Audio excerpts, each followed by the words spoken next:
பேசுவேன். நீ பொத்திட்டு உட்கார்ற. விஜயனுடைய அரசியல் முன்னேறி இருக்கிறதா முடங்கி இருக்கிறதா அப்படின்னு தான் விவாதிக்க போறோம்.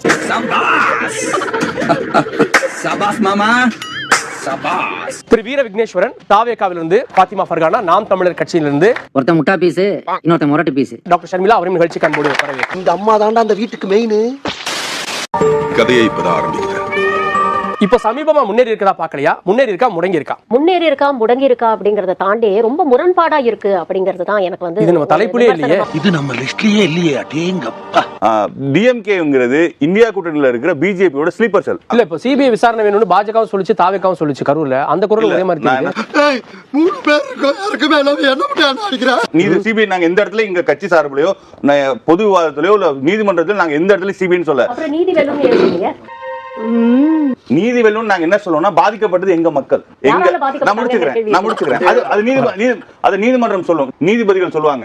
தங்களுக்கு தெரியாத சட்டமன்றம் இல்லை, தண்டனை வழங்குமாறு கேட்டுக்கொள்கிறேன். தாவேகாக்கு முதல் கேள்வி என்ன அப்படின்னா, ஆதவ அர்ஜுனா இல்ல அதுக்கப்புறம் சிடிஆர் நிர்மல்குமார், செங்கோட்டையன் இவங்க எல்லாம் நீங்க எதிர்த்தவங்க ஒரு காலத்துல. ஆதவ அர்ஜுனா எங்க இருந்தாரு? திமுக இருந்தாரு. செங்கோட்டையன் எங்க இருந்தாரு? எதிர்த்து அதிமுக இருந்தாரு. எல்லாரும் இப்ப உள்ள வந்தவொன்னா இவங்க தூய்மையானவர்களா தெரியுறாங்க. எக்ஸ்பீரியன்ஸான பொலிட்டிஷியன்ஸ் வரப்போ அவங்களை சேர்த்துக்கிறதுல எந்த தப்பும் கிடையாது. ப்ரொவைடட் அவங்களோட எக்ஸ்பர்டைஸ் வந்து பாலிடிக்ஸ்ல வந்து இவங்க கட்சியில எக்ஸ்பீரியன்ஸ் ஆள் இல்லையா? வந்து டேய் பெர்ஃபார்மன்ஸ் பண்ண வர்றா. பல்லு கேளுபா. என்னடா பேச விட மாட்டேன். இது என்ன இங்க உட்கார்ந்து நினைக்கிறேன். ஒரு அளவுக்கு தான் பொறுமை. நாங்க கடல் மாதிரி பொங்கிடுவோம். ஒருத்தமர் தண்ணிய தலையில ஊத்துனா முங்கிடுவான். இவன் கடல் மாதிரி பொங்கறானா? போடா வெங்கம் பையில. அவரோட ஏஜ் 77. அவர் வந்து ஒரு பழுத்த அரசியல்வாதி, புரட்சி தலைவர் எம்ஜிஆர் அவர்களோட பயணித்தவர். அதனால அவரோட எக்ஸ்பீரியன்ஸ் வந்து எம்ஜிஆர் மக்களை பார்த்தாரு, ஆனா விஜய் வந்து பார்க்க மாட்டாரு.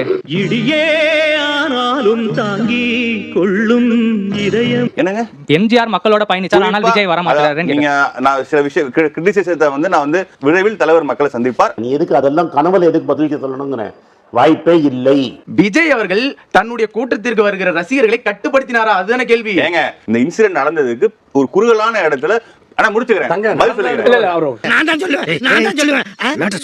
ஒரு நீங்க இதுக்கு முன்னாடி 5 இடத்துல நடத்திருக்கோம். இதை விட திருச்சியில எல்லாம் பாத்தீங்கன்னா எங்க தலைவர் வரது 9 மணி நேரம் லேட் ஆனது மிகப்பெரிய தவறு. அப்படின்னா திரும்பி போகும்போது ஒரே ஒரு நேரத்துல அரசு நாங்க கேட்ட இடத்தை கொடுக்கல.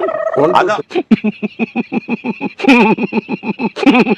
நாங்க கேட்ட இடம் தரல. அது இல்லாட்டினா கடைசி இது என்ன காரணம் எப்ப போறீங்க நாங்க அதை அப்புறம் முடிவு பண்ணிக்கிறோம். நீங்க அழுக என்ன பிரச்சனைனா வரவே வேண்டாம் பாண்டிச்சேரி போங்க. அப்புறம் நானும் சொல்லவே விட மாட்டேன் சார். இப்போ டிவிகே வளர்ந்துடுச்சு, நெக்ஸ்ட் இயர் 2026 நாங்க தான் சிஎம் ஆக போகன்னு சொல்றீங்க. அவங்க எப்போ பிரஸ் மீட் அட்டென்ட் பண்ணுவாங்க?